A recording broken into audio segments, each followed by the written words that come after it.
Hi, I'm Kat Rosenfield. I'm Phoebe Maltz Bovy, and we are Feminine Chaos with our on Blogging Heads.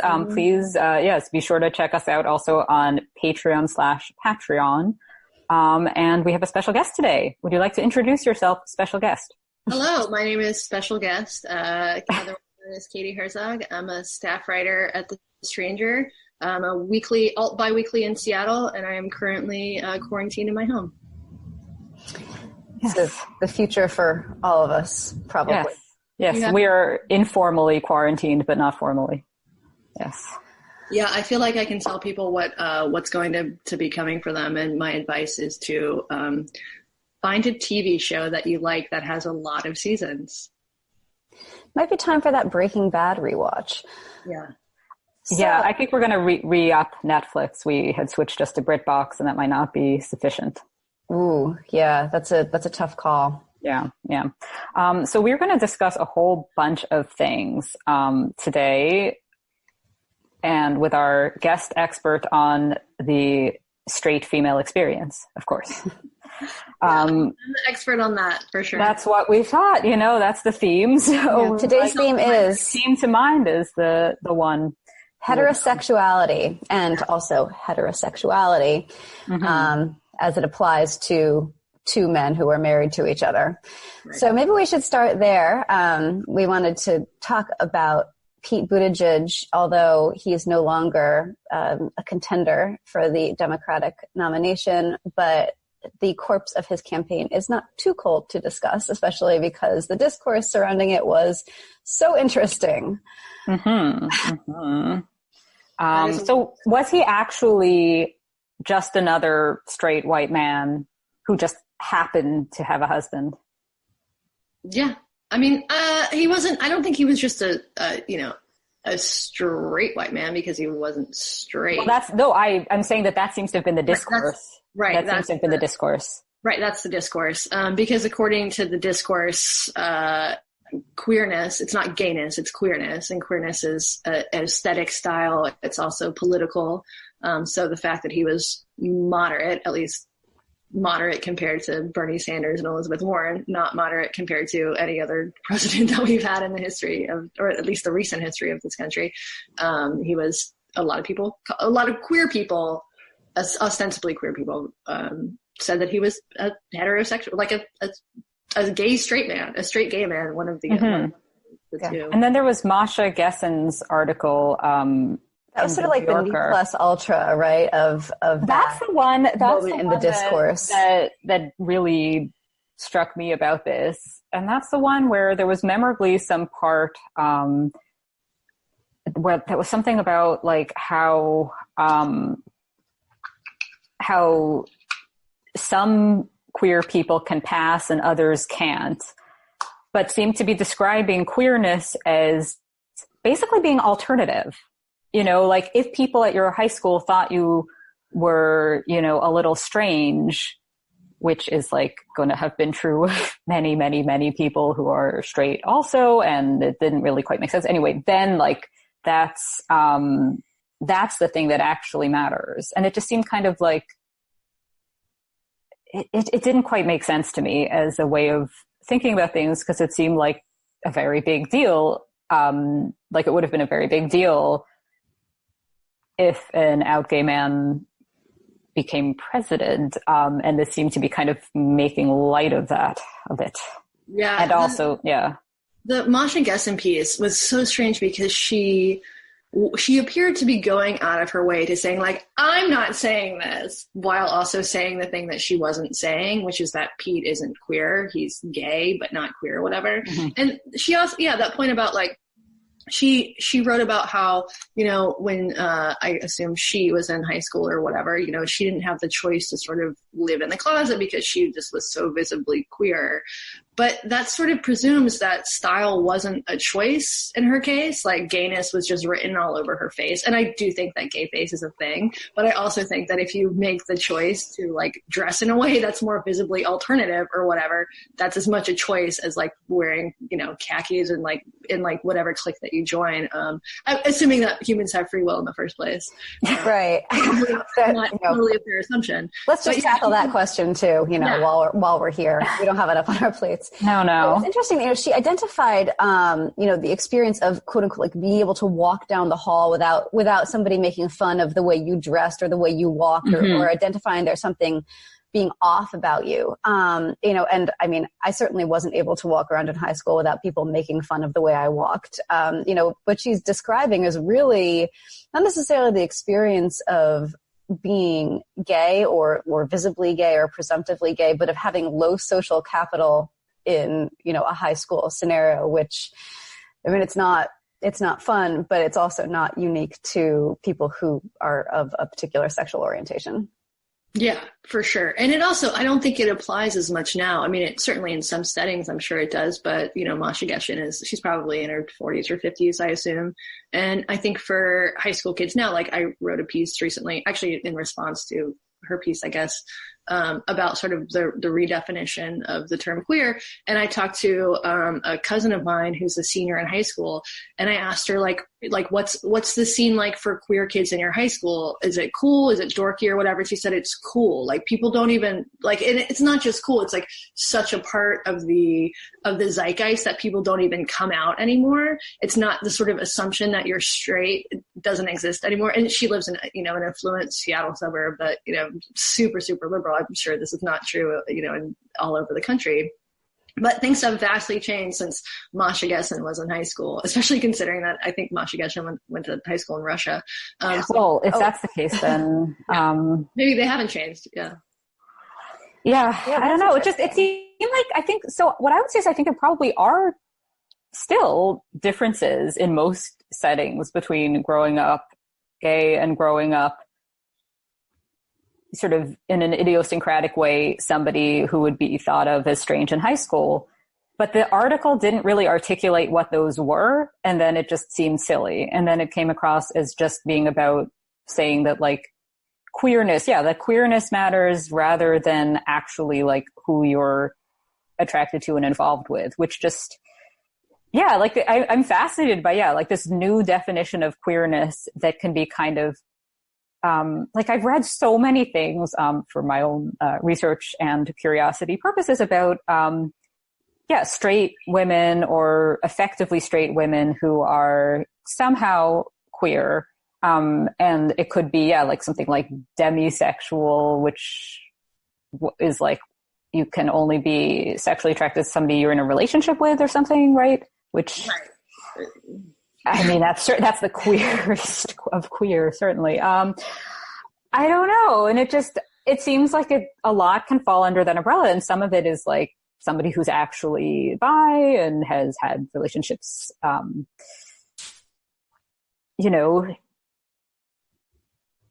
it can also be this kind of unspecified queer. And then like I'm obsessed with, there was like some article in The Guardian, that was saying, where the writer was saying something like a lot of older people don't get what queer means, but didn't say. And it was like in reference to some celebrity coming out as an unspecified sort of queer. And it was like, but everybody in the know gets what that means. Like, I don't know what that, like, it's unclear. They haven't said what they mean by this. So, yeah.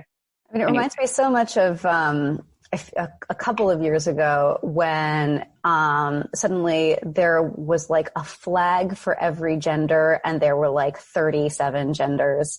And one of these, newly defined genders from, that you could select from was, I don't remember what it was called, but the definition was, you're not sure what you are, you just know you're not cis.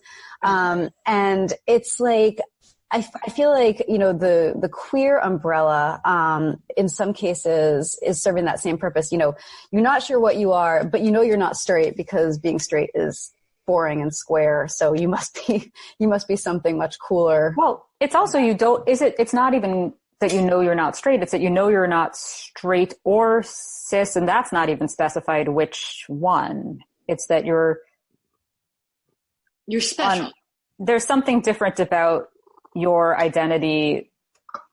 But then the question, so then as with all of these things, who are the people left behind in a way, like sort of rhetorically by this, and who are these incredibly normative people, and like what's sort of being defined by default, you know? Is there anyone left really who would be the thing that's, yeah. Well, like somebody must be. You have to have something to define yourself against, or. But if cis het is like wanting to, you know, live in the 1950s, I guess you have like the trad wives or something. But that's interesting because it does add this moral dimension to it. And Katie wrote this great piece about the ubiquity of the term queer and how, you know, amongst the youth, the number of people identifying as something other than heterosexual or something other than straight is like, it kind of exploded. I've completely lost my train of thought. What the hell was I talking about? We should all read Katie's piece. Oh, yeah. Everybody should read it. Yeah, to me, I mean, I find it sort of ironic that I feel like it's the same sort of, and I'm absolutely generalizing and stereotyping here, but I feel like this is the same sort of demographic that would bitch about cultural appropriation, basically pretending to be something that they aren't. Because, and maybe they genuinely feel like they're not straight, cis, whatever. They feel different, but everybody feels different because there's no like, who doesn't feel different? I mean, you're an individual in the world. Oh, I remember. It was the part where somebody said that identifying as straight is a means of oppressing other people. Oh, yes. So it's this idea that, like, you know, the way you identify, there's this moral component to it. And, you know, if you identify as straight, then you've claimed, you know, an untenable position as the oppressor. Well, it was actually, it was even crazier than that. It wasn't just identifying as straight. It was anybody who identifies as something other than pansexual. Oh, right? Really? I thought it said straight. I remember reading straight. Well, there was a quote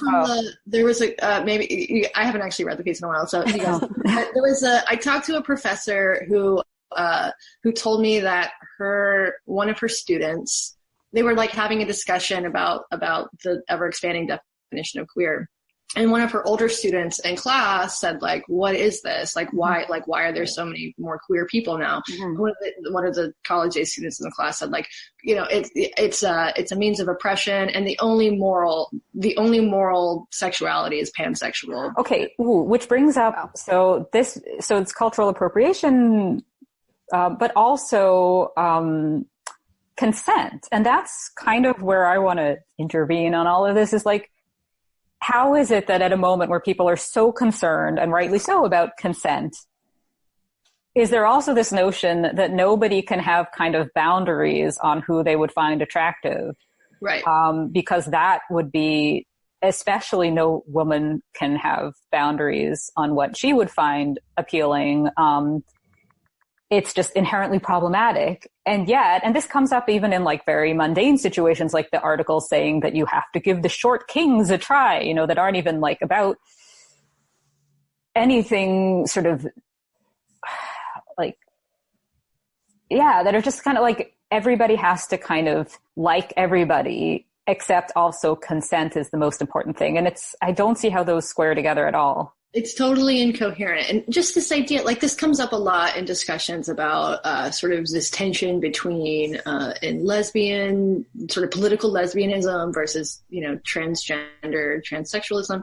And there's this sort of idea that gets, you know, you see sort of passed around online, which is that if you're a lesbian, a self-identified homosexual woman, and you are not interested in sleeping with trans women who may have a penis, then you are inherently transphobic. Which is sort of, it's bothersome because it's sort of it's like imposing sexual acts on other people out of some sort of politics, which is. Yeah. I mean, I think it just seems like such an easily resolved thing where, like, yeah, if somebody apropos of nothing says, I would not date a trans woman or a trans man or something, and it's just like, they're just like throwing this out there just for the heck of it. in no context, you know, that would be, you know, or it's like if I said I would never date, you know, whatever, like a man with blonde hair, you know, would never do, you know, or something.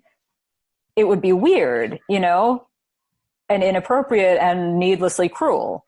But it seems like to actually have preferences is just a thing people do. And that once you're talking about things like gender and anatomy, this is like, there's just not a whole lot that can be done. But I guess I'm a bit like radical on this in that, like, I just don't think there's any advantage to interrogating your romantic preferences, whatever they are, because I think there's advantages to not like announcing them in inappropriate contexts. But I think the only advantage to interrogating them is for your own pleasure. And if you think that you are needlessly cutting off opportunities, and if you're a man who will only date supermodels and you are some schlub who doesn't have a chance with a supermodel, you're kind of setting yourself up for failure. But I don't think you owe it to the women you're not dating to date them anyway. So what's interesting is, you know, you get into this kind of moral component where we've been talking about, you know, is it morally defensible if you're a lesbian to, you know, not want to sleep with a woman who has a penis? But then there's also the question, Phoebe, you addressed this in your article in the Globe and Mail, which was really great, of if you are a heterosexual woman, is that defensible? Is it morally defensible to, you know, to be attracted to men, or do you actually owe it to feminism and humanity at large to eschew all things cisgender male?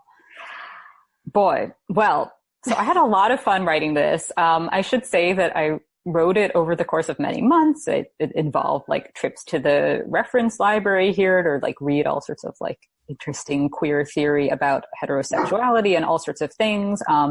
And unfortunately, now there's a lot of online commenters who think that I wish to ban men, and I don't know. Don't they read the piece or just There was briefly an online headline that was like a little ambiguous, and I think they just kind of went with what they felt like responding to. It's just female heterosexuality is problematic these days. It remains a very common thing in the world. Indeed.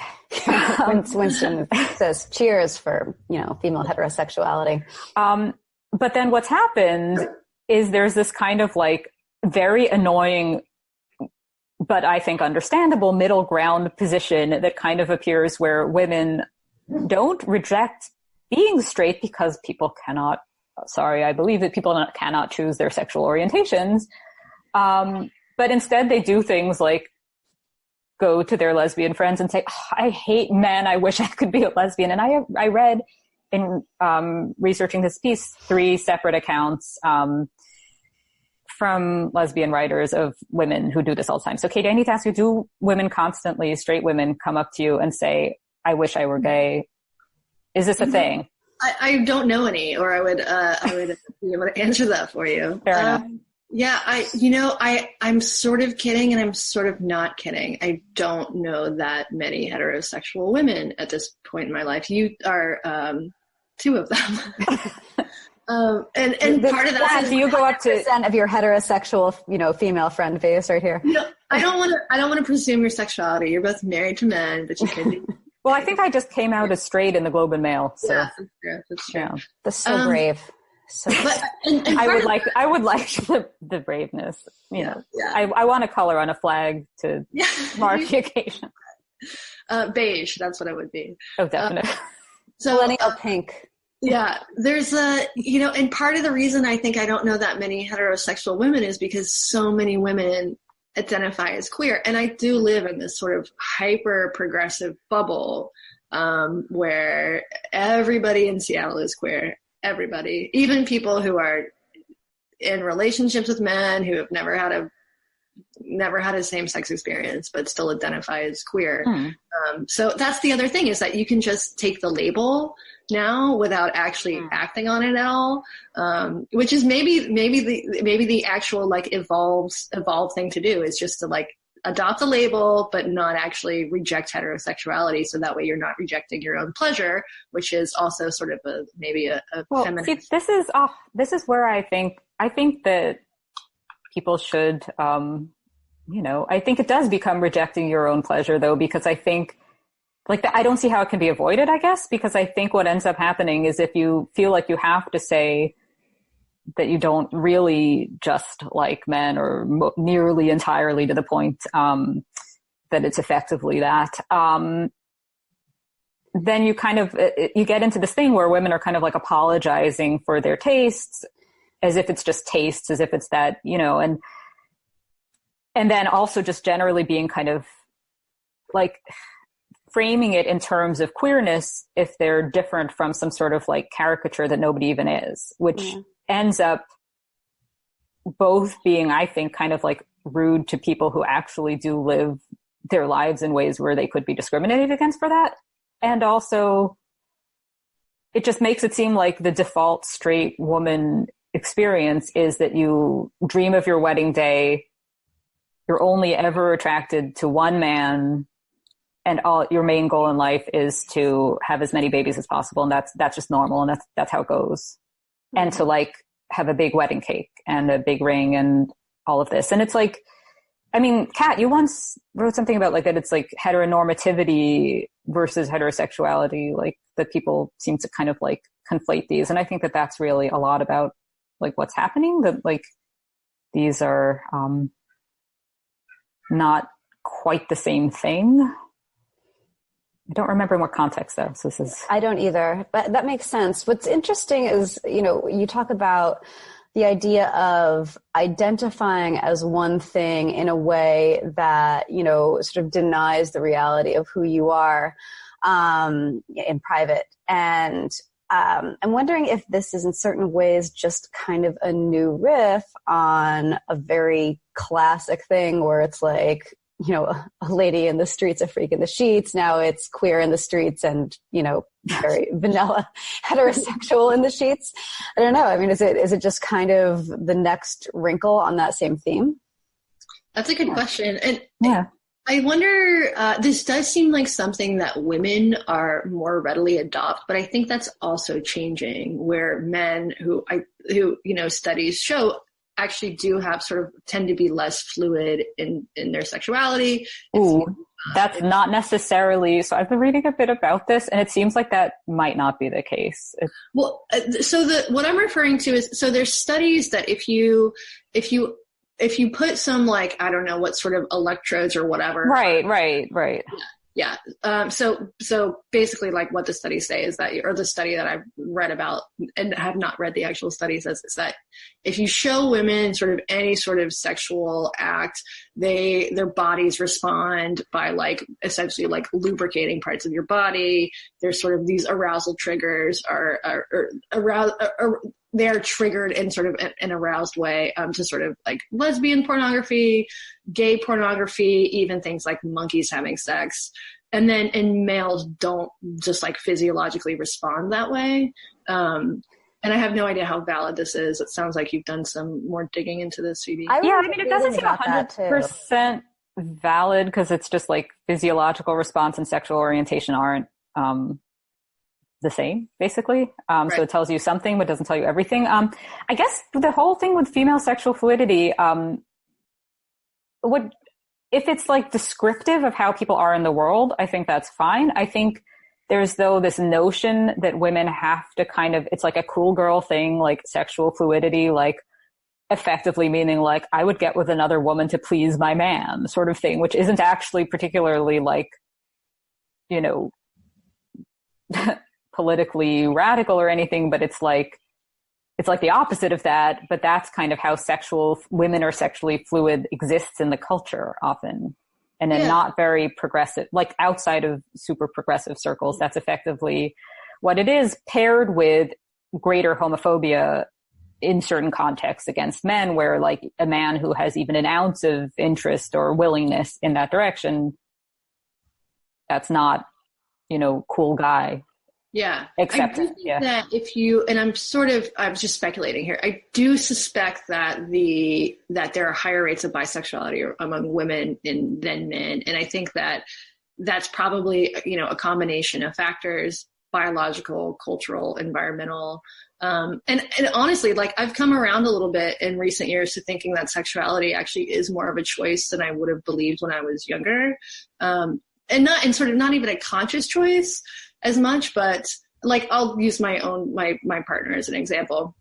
My girlfriend grew up in rural Alaska, and if she had stayed there, she almost certainly would have married a man and would be a mother by now. But she left, and she met gay people. She moved to Seattle. She met gay people. She just lived in a different world, and it sort of opened her eyes to this possibility. Lots of her friends were gay, and now she like lives in sin with me. And I think that that's probably true for a lot of people, that the place where you are determines lots of your life choices. I think it can, but I think, so I read some accounts for this piece of people who, say that they sort of chose their sexual orientation in a way. But it seems to me like there are going to be a certain number of people, and maybe it's more women than men, who kind of have the capacity to, go in different directions. And it doesn't necessarily mean that they're living as bisexual, but they like would have that capacity, and that then there's other people who just kind of don't.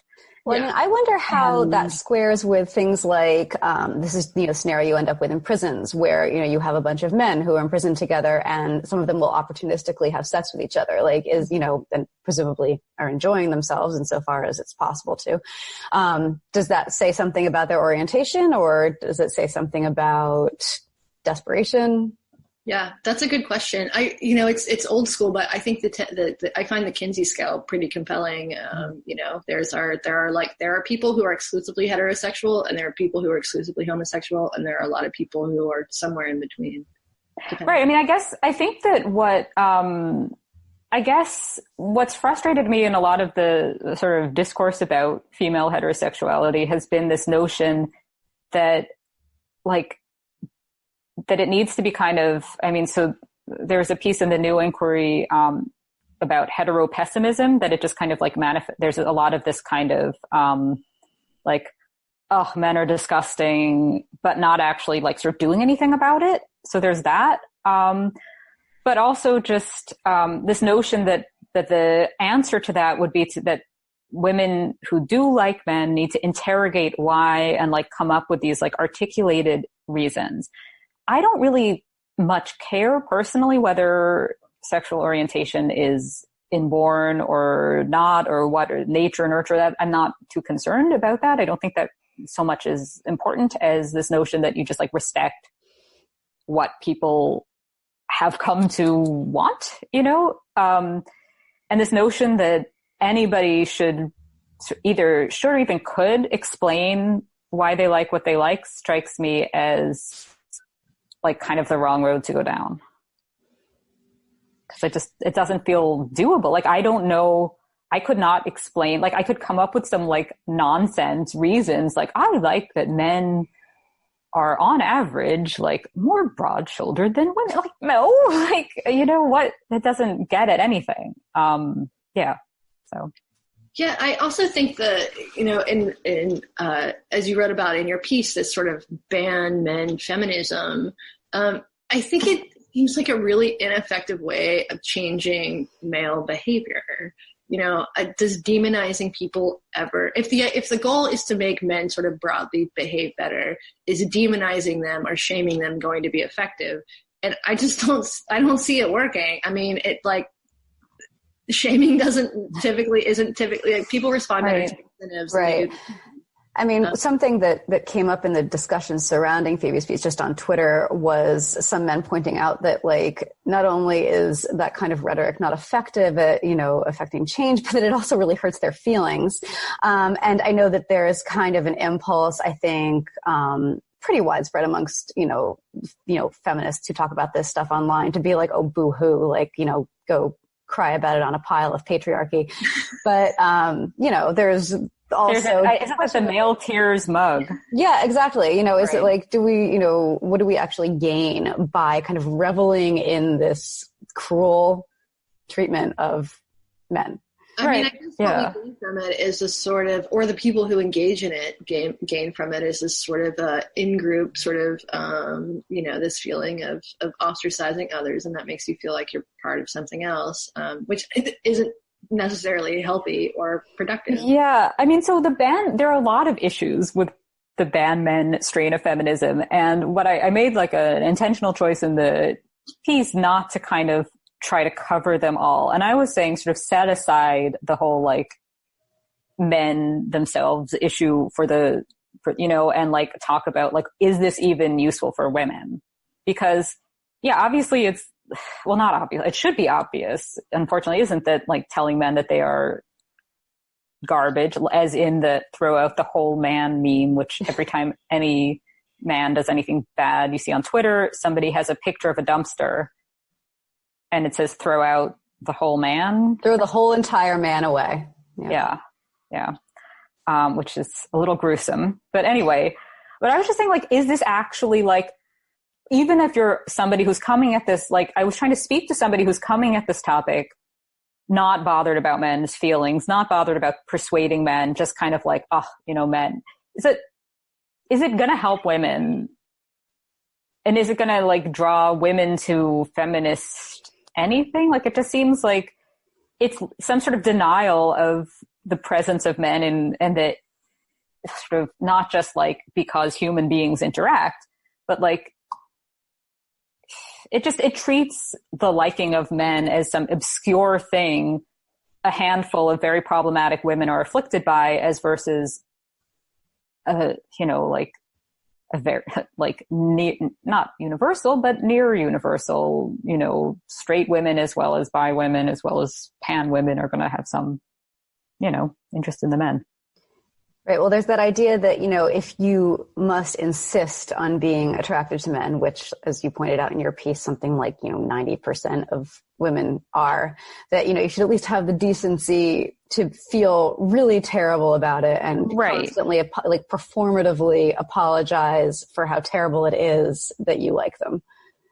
Right. And nobody is asking this of straight men. And it just seems to be of a piece with the whole, notion that that women need to just be open to liking, every woman needs to be open to liking anybody regardless of any trait. And I just, that's kind of, I just find it aggravating. And I feel like, and it also just ties in with the whole Me Too question of like, it's just the default mood these days has been like to talk about women's relationships with men is just like, it's bleak, it's terrible, it's the worst, like cat person and all this. It's just all bad. It's all bad.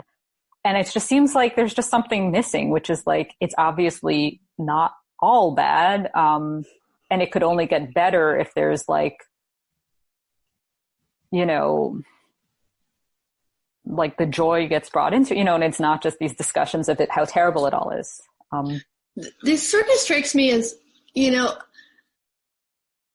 I doubt, like we live in a time, at least in the United States, where in most of the Western world, where women we have pretty egalitarian relationships, and I'm with men, and I'm not saying that there isn't sexism, that women don't do the bulk of the child rearing and the cleaning and all of that stuff, but I do think that things are probably better than they ever have been. But the complaining is much more vocal and much more public. And you see this in sort of all sorts of avenues where life is, on the whole, life is, pandemic aside, sort of the Stephen King. A good caveat there. Right. That things actually have really improved for women in the last 50 years. I mean, our parents are probably about the same age when my mom was growing up. She assumed that she could be a teacher or a secretary, and that was it. And that changed because she, lived through the women's movement. and had a career. But like, you had a couple of options. If you were of a certain class, you had a couple of options, and one of those was mom. And this has really changed. But we still have this like very performative conversation about how life is terrible for women. And to me, it just seems to lack any historical, not that things can't improve, but it does seem to lack any sort of historical. Well, I'm going to push back a little on that, because I think things, and I do note the absurdity of this as my husband is, looking after our toddler in the other room. But I think that for a lot of women, when they have a child, something like the sort of ancient division of labor, as it were, like nursing, childbirth, all this kind of like becomes this very stark moment where it's like, oh my goodness, like it's actually, all of this stuff matters, and that thing, like the fallout from that, some related to biology, some related to culture, some related to like absence of universal childcare, things like this. Things haven't changed, I think, as much as it can feel like at those sorts of times. Yeah. I mean, I don't think that there were probably very many fathers changing diapers in the 1950s. Even if no. I mean, I think things have gotten, oh, for sure. I mean, I think things have improved a lot, but I think the frustrations aren't all performative just because things are better. I would say that the frustrations are real. I think there's a lot of hyperbole though in the discourse that makes it seem like where people have to say that things are worse than they've ever been when they are better. Right. I mean, I think that especially if we step back from the specific ideas of like, womanhood as it relates to motherhood, and just talk about like, egalitarianism more broadly. You've got things like, I don't even remember where this list came from, but it was something where, it posited that like the United States was one of the top 10 worst countries for women. And it's like, on what planet? Yeah. I remember. It was like a list of like, they asked like philosophers and like women. It was during the height of Me Too. And it was like Afghanistan, Pakistan, and the United States. Yeah. Yeah. It's like countries where women can't legally drive, and then a country where women who go on Twitter sometimes are insulted in gendered terms. Right. It's like, I wonder where Canada was on this. I'm sure we just have it. You were not included. Canada, as we all know, is a utopia. Oh, it's all right. Like, yeah. I'm assuming that after we all finish podcasting, you and your husband are going to go and get on your pet unicorn that you own, that the Canadian government gave to you. And we have to first put the snow booties on it, because that's how it is here. Yeah. I don't know. I guess I just like what I wanted to do with this piece was basically like take the kind of like classic like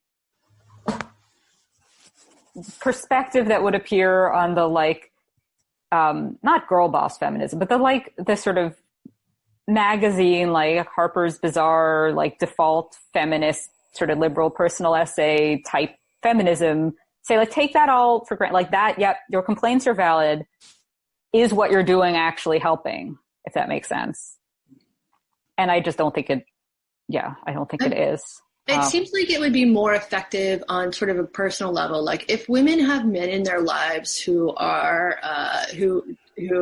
treat them in a sexist manner, or who don't help pick up the socks or do the laundry, or do the cooking and cleaning, it just seems like it would be more effective to have those conversations within your relationships than to bitch about them on Twitter and then not ever actually approach them in your relationships, and more effective to actually speak to people as opposed to just writing men out of your life, banning men, or forcing yourself to engage in. It's just, I think this could maybe segue actually to our remaining topic, which we could just maybe do, briefly, which is this whole notion that like all women experience the same thing, which seems like such an obviously false thing. But I have seen so much, not just the tweets that I, was looking at for this piece, and that we've also discussed on Feminine Chaos before, about the man who doesn't reload the soap or whatever, the soap dispenser and so forth. Yeah, I want to talk about him. But also like the Warren supporter tweets that are like, we women all know what it's like to be, one of the top presidential candidates. And it's like, I don't know. I mean, I'm, a white woman with a PhD, and I don't personally identify with that level of achievement at all. I have not, if I'm not celebrated for some reason, I don't generally go to sexism as the only possible explanation for it. And I feel like I've just been very frustrated by this like discourse of we all know what it's like for Elizabeth Warren. Cause like, right. Yeah. Or you can feel even that she was wrong because of sexism and not think that, this notion that all women have to, or do, not even that all women should identify with her, but like so many things I've read, tweets and articles now about her, like, we women are all like really upset. It's like, and then you look at the voting and it's like, are we? The idea that people are like heartbroken, and that's the word that you keep seeing kind of thrown around. This, this is like this horrible psychic and emotional wound that, Elizabeth Warren did not make it all the way to the candidacy. And it's like, I mean, obviously that's not actually true for a plurality of women voters who chose somebody else to support in the primary. So. Right. And I mean, I think it's, I guess, trying to like to make everything 2016 again, where like, okay, with Hillary losing, like she lost the presidency, like, and Trump won. And that was like a little different than like, it's going to be like Biden, probably maybe Bernie, we're not at the general yet, like it's a little, like the stakes are a little different. And also, yeah, I mean, and then Katie, you've written about this, that like the whole with Warren specifically, like, yeah, I don't know. Yeah. My take on the Warren thing has not proven to be a very popular one, but I do not think that she lost simply because of sexism. I think she lost because she hired a bunch of dumb people to run her campaign, and they gave her bad advice, which is really unfortunate because I think she would have made a great president, but I did not vote for her, and I would have been actually sort of horrified if she had won the nomination, because I think that she would have gotten stomped by Donald Trump, and not because she's a woman, but because she said some crazy shit on the campaign trail. But I'm curious, how often do you two feel like you experience sexism? And what does that mean? Like, does catcalling count as sexism? Does, I don't know, being told to smile? Does this actually happen in your lives? Yeah, it's funny, like when I think back on, times when I felt like I was being mistreated versus times I felt like I was experiencing sexism. And I can really only think of one time that I actually felt like I was being treated differently because I was a woman. And it was when I was working as a copywriter at this, nameless Korean electronics company. And I was the only woman in my department and one of the only white people at the company. And my bosses, who were very traditional, Korean immigrants, would not communicate with me directly. They would only communicate with me through a male coworker. Like they just wouldn't, we would not have direct contact. And it was so funny because I would email them and then I would get a message back via this guy. And I was like, okay, this is clearly a case where, like, if I were a man, things would be going differently. That seems like clear. Yeah, but it's like one of these things where it's like, I mean, I have to reach 10 years back and be like, okay, yes, this happened. So, yeah, I mean, I think it depends how you look at it. I would say I have, but I would say if you mean in the sense of like, have I had a complaint to bring to HR? No, not in that sense. The only complaint that I could have brought to the equivalent of HR would have been against a woman visiting professor who in a non-sexual way was very harassing of me and of other people. Was it Avisa Renal, whatever her name is? No, unfortunately it was like literally happening down the street from all that. Like literally like a neighboring department. Yeah. It was French instead of comp lit. So, you could have been a contender. I could have been a contender, but I was harassed in a more boring and unsexy way. Yeah, although she seemed to have a type, and I don't think that it was you. I know. I'm not a kind of really nice looking gay man. Sorry. Yeah. So, I would say that I have, but more in the sense of like, I mean, I could think of things to do with like whatever, in the more Me Too-ish realm, but I mean more like in the sense of, just like, I feel like when you're a young woman, you kind of get a lot of, or at least I would speak for myself, get a lot of a certain sort of attention where you get it to a certain age and then you won't. And like, as a writer, I think about this, like, I remember being very concerned what it would mean that like my book would come out when I was already like past 30 or like, I don't remember, it was like 32 or something at the time, thinking like, that's just not, like, knowing in a kind of like pragmatic sense, that's not going to sell as well because I'm not in my 20s anymore. And like this notion of like, that you kind of either like, there's a really good essay by Marie Leconte. She's a French journalist and author in Britain, who wrote about kind of like how you kind of lose either way, like with Me Too-ish stuff, that like either you're hit on constantly or you're ignored and treated as you don't matter. And I think that I have had experiences in that realm, if that makes sense, of like either like both things of the, like I was like semi-harassed in a library while doing dissertation research. But yeah. And then I guess like, then there's just like stuff to do with like, child's birth and nursing and so forth, and seeing how biology can, be challenging. But that's not, and have impacts sort of in life. But then, biology is sexist is what you're saying. Yeah. Well, I'm saying it has impacts. It has impacts then in life, but, I've completely lost my thought. I think, I think the last time that you experienced sexism, Oh God.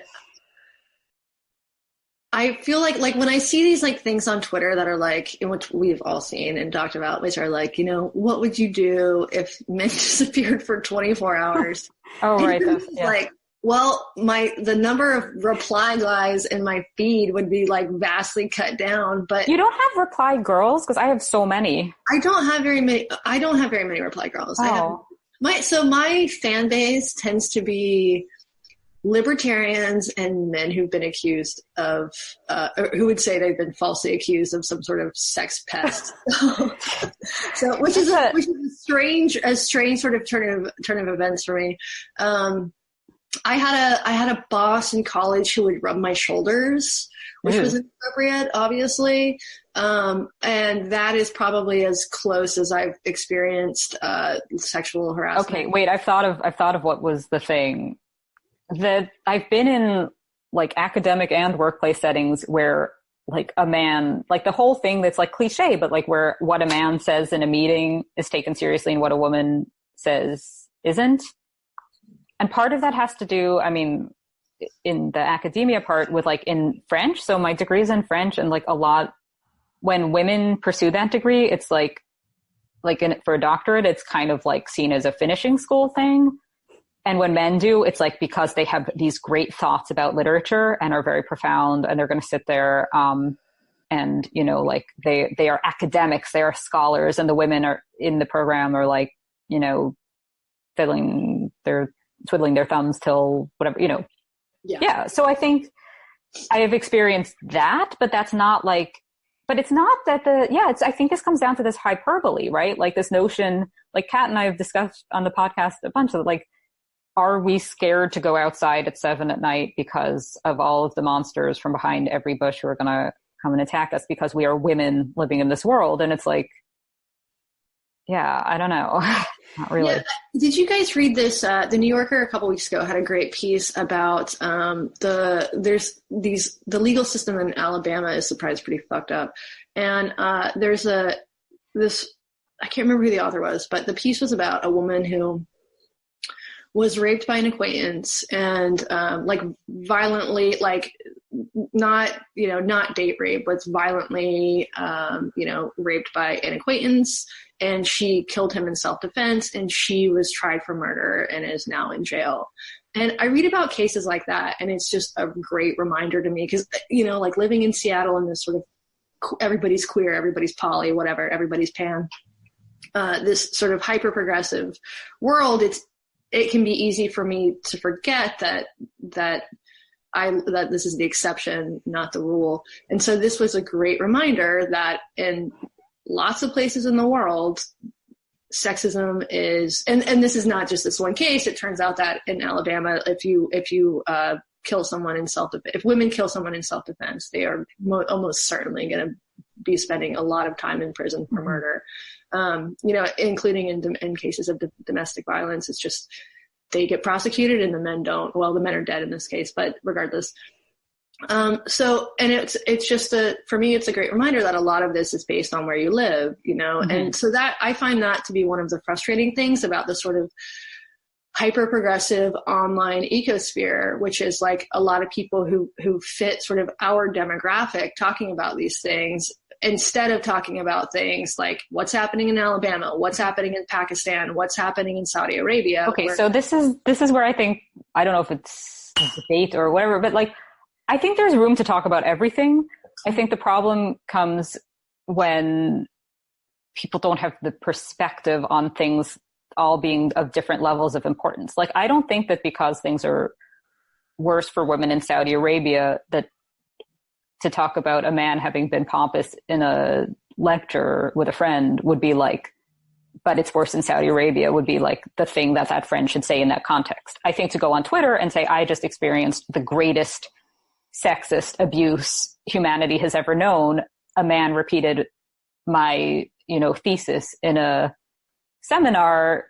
That's where I think things kind of tend to go awry. And that seems to have happened a lot. Yeah. Like to bring it back to the whole Warren thing with this, like, the whole thing of the like, all the like dating analogies with the Warren, like, and that guy, like Bernie is like your ex-boyfriend who stuff. But what, sorry, I think before, I don't know if you have more of this, but the Warren tattoos, I think we need to. Can you explain it?